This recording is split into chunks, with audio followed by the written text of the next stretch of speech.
Hello guys, in today's video I will tell you the best composition settings of After Effects for YouTube videos or shorts and also Instagram Reels.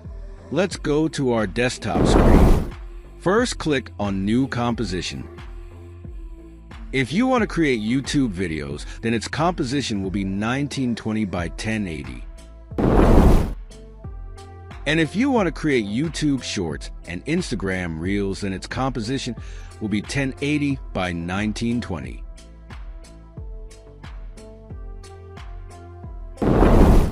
If this video will be helpful to you, then make sure to subscribe my channel. See you in the next video. Bye guys.